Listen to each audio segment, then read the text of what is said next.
Lisa here, and I've got a tale that took everyone by surprise, especially my family. So what happened? Well, I ended up selling our house. The news hit like a bolt of lightning. My husband was beside me, equally floored. But if you think we were shocked, you should have seen my mother-in-law's reaction. It was as if the ground beneath her had vanished. "Why on earth would you do something like that?" she blurted out, unable to hide her disbelief. "And weren't you supposed to come and pick me up?" She was staring right at my brother-in-law, Peter, as if trying to piece together a puzzle with missing parts. Her voice was a mix of hurt and confusion, and it was clear she was really upset with Peter's revelation. Peter, trying to smooth things over, urged her to calm down. He began to explain the reasons behind our unexpected decision, but let's backtrack a bit to give you the full picture. My husband Jason and I have been working remotely for a while. We loved the flexibility it gave us, being able to work in a tranquil environment, taking breaks whenever it felt right. It was our little slice of paradise. Then my mother-in-law moved in. Don't get me wrong, we were financially okay, so hosting her wasn't a problem. But soon questions began. "Why aren't you two going out to work?" she'd ask, eyeing us with a hint of disapproval. Her questions felt like a heavy weight, pulling me down into a sea of doubt. This wasn't new. When she first brought it up, we tried explaining the concept of remote work to her, but it didn't quite stick. "But aren't you just playing around?" she would challenge us, her tone dripping with skepticism. "I've mentioned this to Jason too. Are you even listening? When will you start taking life seriously? What about your future?" It was clear she couldn't wrap her head around our lifestyle. "I'm so worried. Did I make a mistake coming here? Maybe I should have gone to Peter's place," she'd often lament. Speaking of Peter, he's Jason's brother, married to Olivia, a woman of considerable wealth. Peter's living quite the comfortable life, thanks to Olivia's fortune. We were asked to keep this detail from my mother-in-law, on Peter's request. This situation set the stage for our shocking announcement and the whirlwind of emotions that followed. It was a moment we'll never forget, revealing layers of misunderstanding and concern within our family dynamic. In our family, Peter's home is often talked about as if it's a grand palace from a fairy tale, sprawling and magnificent, quite unlike our modest abode. My mother-in-law frequently dreamt aloud about moving to Peter's place, which she fancied would eventually become her residence. She'd sit by the window, daydreaming of the day Peter would arrive to whisk her away to his mansion. Deep down, we all knew that day was unlikely to ever come. This wasn't just a baseless assumption. There was a time when Jason, trying to look out for his mother's best interest, suggested to Peter that perhaps she could live with him, given his ample space and resources. Peter, however, was quick to dismiss the idea, and so our living arrangement continued as it was, with my mother-in-law often lamenting our remote work as unemployment, unable to grasp the concept of our digital careers. We had grown to accept her views as part of our daily life, not expecting much to change. Then, an unexpected call from Peter threw everything into disarray. He announced he'd be visiting that weekend and promptly ended the call, leaving no room for questions or preparation. Jason and I were taken aback by his abruptness, which hadn't diminished over the years. Our conversation caught my mother-in-law's attention, her face lighting up with hope and anticipation. She was convinced Peter's visit was for her, to finally take her to live in his castle. "Please, help me get ready to move," she urged, pulling Jason towards her room to start packing. Jason, caught in a difficult position, tried to gently correct her misunderstanding. "Mom, Peter didn't mention coming to take you with him. It seems he's visiting because of something else." But she was dismissive, holding onto her conviction that her departure was imminent. "He just forgot to say it, Jason. I'm tired of being here, feeling like nothing more than a housekeeper in waiting. But I won't let that be my fate." We were perplexed by her reaction, unable to grasp where her fears and accusations were stemming from, especially since she had been part of our home without any demands or expectations of servitude. Her paranoia and disappointment painted a stark contrast to the reality of our life together, highlighting a chasm of misunderstanding we had yet to bridge. My mother-in-law enjoyed a rather comfortable life with us. She woke up at her leisure, wasn't expected to help with household chores, and even received some spending money from us. Despite this, when she expressed a desire to leave, we respected her wishes. We packed her belongings and awaited the arrival of my brother-in-law and his wife. Their visit over the weekend brought a sense of unease. The moment they stepped through our door, something felt off. Their smiles were too forced, their greetings too calculated. My instincts told me trouble was brewing. As if on cue, my mother-in-law appeared, her eyes gleaming with what seemed like triumph. She wasted no time in painting herself as the aggrieved party. "Oh, you finally come. You won't believe it. Lisa can hardly manage any housework, and Jason completely neglects me. It's dreadful here," she lamented, pushing past us to greet her son with open arms. Jason quickly came to our defense, explaining, "That's not true at all. She's been living comfortably here, not needing to lift a finger, and enjoying the meals and space freely." But my brother-in-law seemed unconvinced, suggesting, perhaps out of loyalty or misunderstanding, that Jason and I might be mistreating her without even realizing it. My mother-in-law nodded along, playing the role of the victim perfectly. Despite our frustration, Jason and I kept our cool and welcomed everyone to the living room for tea, trying to maintain a semblance of hospitality amidst the tension. The situation took an absurd turn when my mother-in-law demanded tea, acting as though it was outrageous that she might make it herself, especially in front of her visiting son. Her performance included tears, accusations, and an air of martyrdom that left me too shocked to even respond. After serving the tea, the atmosphere shifted abruptly when Peter revealed the real reason for their visit. "We've sold our house," he said, visibly uneasy. This bombshell left everyone stunned, but none more so than my mother-in-law, whose face fell at the news. "Why would you do such a thing? Weren't you supposed to be here to take me with you?"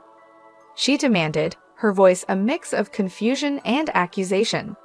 Peter attempted to soothe the situation, explaining their dire financial straits. The sale of their home had been a desperate measure to clear debts, and now, with no place to go, they were hoping to stay with us. This revelation changed everything, casting the day's earlier tensions in a new, sobering light. Peter shared with us, almost too casually, the reason behind his sudden visit. "I tried to start my own business, but it didn't take off. These things happen, right?" he said, managing to laugh off his predicament. Both Jason and I couldn't help but sigh deeply at his nonchalance. Despite the lighthearted way he spoke, the gravity of the situation was clear.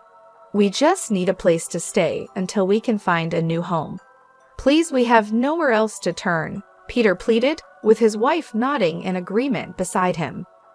Their faces were a picture of desperation. Faced with their plight, our initial frustration gave way to a reluctant understanding. Despite the complicated feelings swirling within us, the bottom line was they had no place to go. We agreed to let them stay, on the condition that it would be a temporary arrangement, lasting no more than a month. Peter, still in his oddly cheerful mood, agreed quickly and went off to prepare for their move. After their departure, the house fell silent, with my mother-in-law lost in thought. Jason and I wondered if she was still processing the shock of Peter's financial debacle. The next day, Peter and his wife's belongings arrived in droves, overwhelming us with their sheer volume. Where are we going to put all of this? We wondered aloud, facing a logistical nightmare. The idea of having to possibly sell some items or rent a storage unit was being seriously considered when my mother-in-law made a startling suggestion. "I've been thinking," she began, "having Peter here could secure our future. So why don't you two leave? You don't really contribute anything." Her words were sharp, and she specifically targeted me, suggesting that without me, there would be more room for Peter's belongings. She even went as far as to suggest that Jason and I should divorce to make space. Her proposal was shocking, and she looked expectantly at Jason for support. "What are you talking about?" Jason responded, his voice filled with disbelief at the turn of the conversation. However, before we could delve deeper into this outrageous suggestion, Peter and his wife walked in, greeted warmly by my mother-in-law.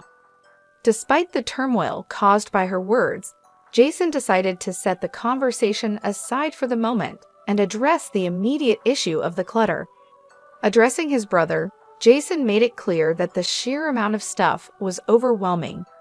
"You'll need to figure out what to do with all these things. Maybe sell some or rent a locker," he advised, trying to manage the situation as best as he could.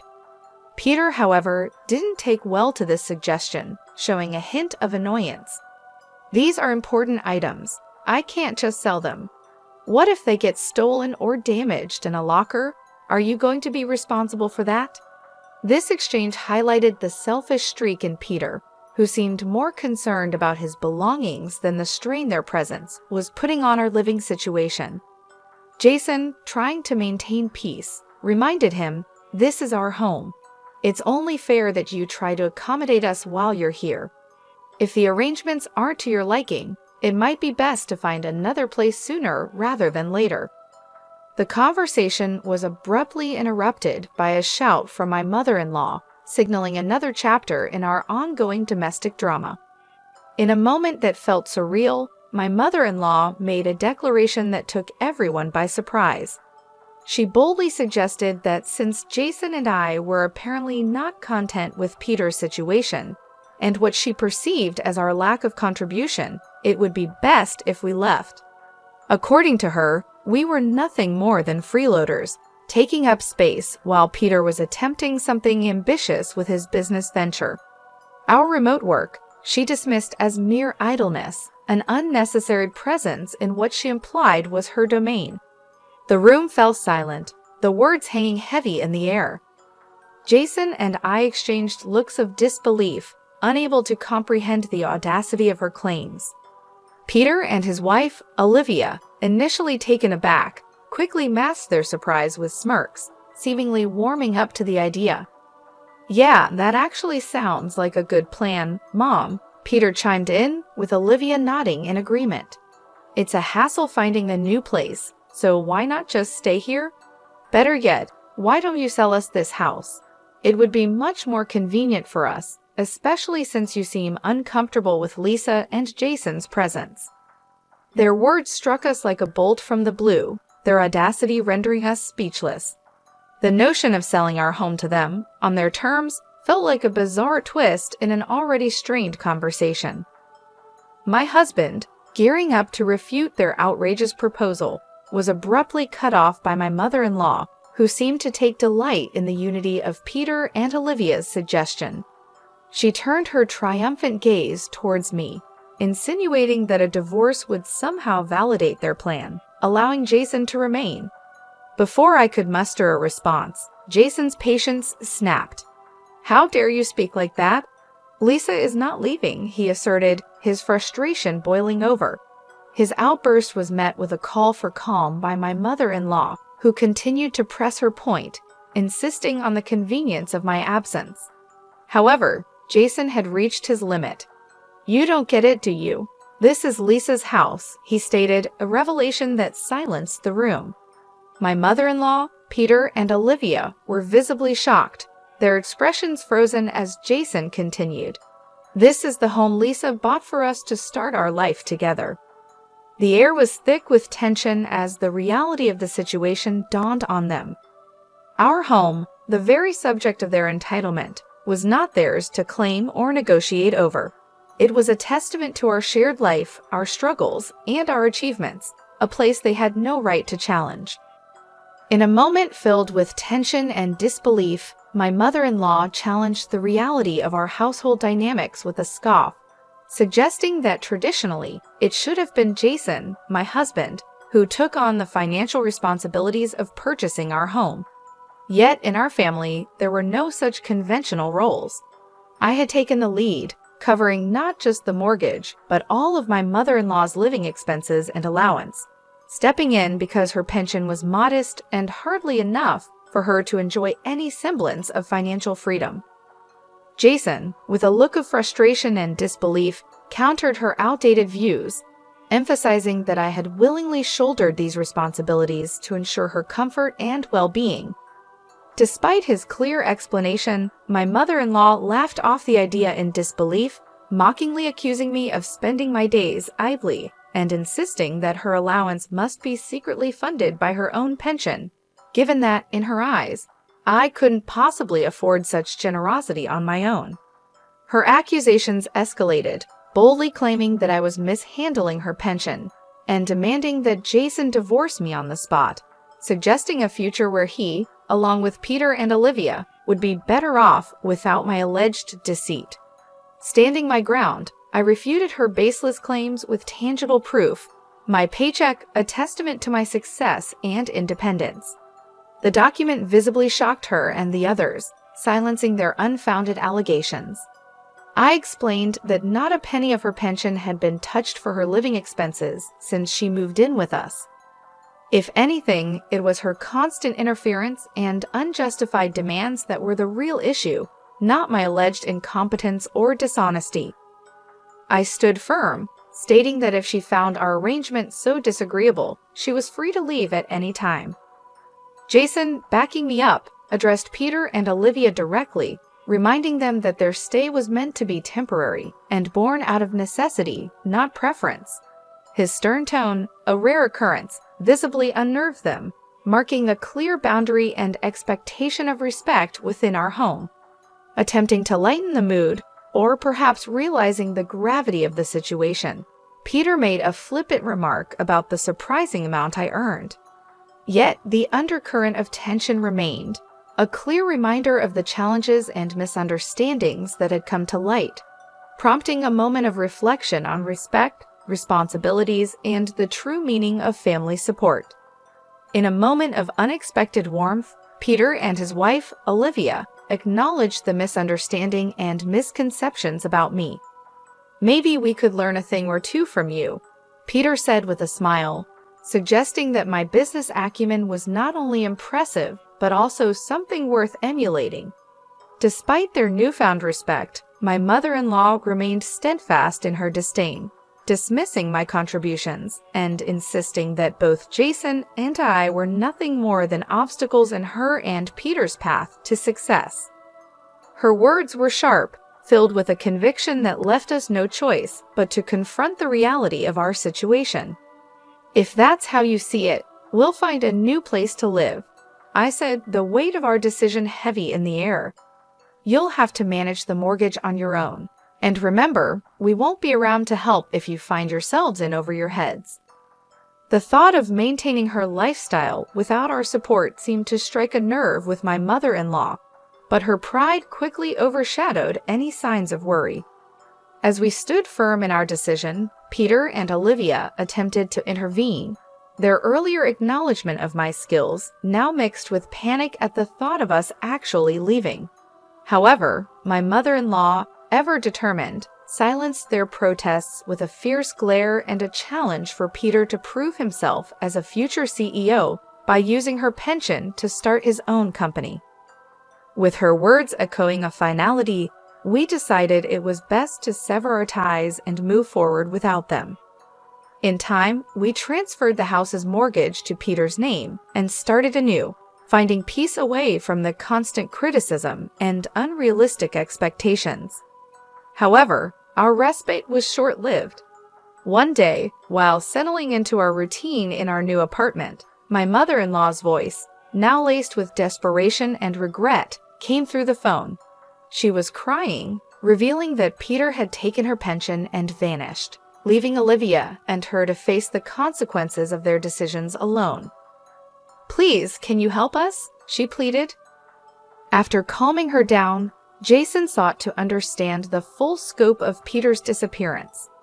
The cycle of decisions that led to this moment was a harsh reminder of the complexity of family dynamics and the consequences of pride and misunderstanding. In a heartbreaking turn of events, my mother-in-law revealed that she had entrusted her entire pension to Peter, hoping to support his entrepreneurial dreams. However, Peter's aspirations quickly turned to dust as he squandered the money on gambling, leaving nothing but despair in his wake. When she tried to confront him about his reckless actions, Peter vanished without a trace, unable to face the consequences of his decisions.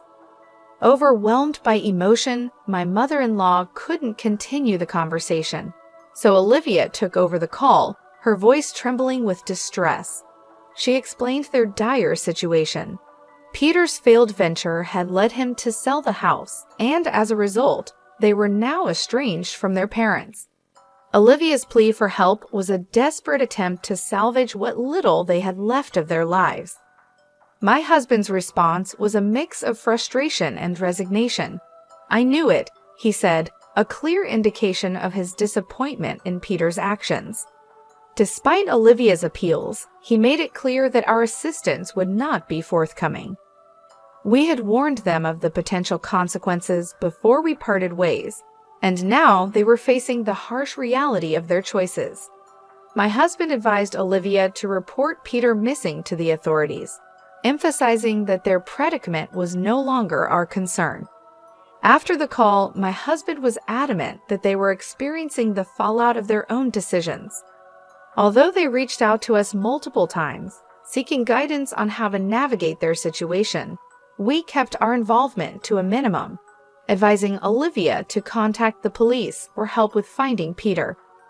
As it turned out, Peter's disappearance was linked to a far more serious issue than we had anticipated. He was arrested in another state for bank robbery, an act driven by desperation to clear his gambling debts. It wasn't his first run-in with the law, and this time, it seemed certain that he would face significant jail time. Olivia, now stranded with nowhere to turn, remained with my mother-in-law. The prospect of divorce from Peter, though likely among her least concerns, hung in the air as yet another decision she would have to face in the wake of this family tragedy. Olivia found herself navigating uncharted waters, having registered with a temporary job agency. Despite the challenges and being new to the workforce, she's managing to scrape by, making ends meet with her very first job. The situation at home grew more complicated when it came to light that Peter had not only squandered his own future, but also that of his mother. With her pension gone to cover Peter's gambling debts, my mother-in-law was forced into part-time work, a situation she never imagined she'd find herself in, to chip away at the mountain of debt left behind. While my husband and I felt a pang of sympathy for the difficult road Olivia and my mother-in-law were forced to walk, we stood firm in our decision to not provide assistance. We've chosen to sever ties, believing it's crucial for them to face and navigate these challenges on their own. This decision underscores a belief that sometimes experiencing life's sternest lessons is the only way to truly understand and appreciate its value. Despite the turmoil that followed my mother-in-law's stay with us, my husband and I have found solace in the return to our tranquil life. The events that unfolded served as a reminder of the unpredictable nature of life and the importance of making wise choices. As for Olivia and my mother-in-law, they're on a journey of their own, one that is undoubtedly tough, but also filled with opportunities for growth and redemption.